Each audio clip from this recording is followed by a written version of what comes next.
ये है भोलूपुर और इसी गांव में रहता है एक अच्छा नेकदिल लड़का, आरव।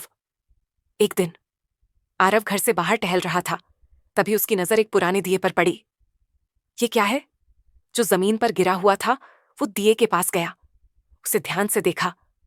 उसी वक्त पीछे से किसी की आवाज आई। वो थे आरव के पिता आरव। क्या कर रहा है वहां अकेले? शाम हो रही है, ठंड भी बढ़ रही है। चल घर चल बेटा। हर चीज उठाना ठीक नहीं होता, समझा करो। जी पिताजी, बस ऐसे ही देख रहा था। ये दिया कुछ अलग सा लगा, जैसे कोई कहानी से निकल कर आया हो। आरव से बात करके पिताजी घर की तरफ चले जाते हैं। पिता चले गए। आरव वहीं बैठ गया और दिए को अपने कपड़े से धीरे धीरे साफ करने लगा।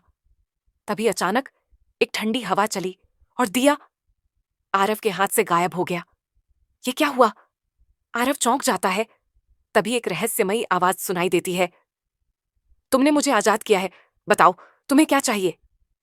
आरव कुछ देर सोच में पड़ जाता है। आरव सोचता है, मुझसे पूछा गया, क्या चाहिए? क्या मांगूं? खुद के लिए कुछ या सबके लिए? अगर मौका मिला है तो क्यों ना कुछ ऐसा मांगूं जो सबके काम आए। हाँ। फिर वो धीरे से कहता है, मैं चाहता हूं कि मेरे गांव के लोग मेहनत करें, एक दूसरे से मिलजुल कर रहें और गांव के हर बच्चे को पढ़ाई का पूरा मौका मिले।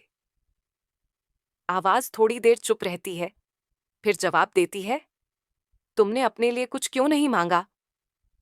आरव मुस्कुराकर कहता है, मैं इसी गांव में रहता हूं, तो ये गांव मेरा ही हुआ ना।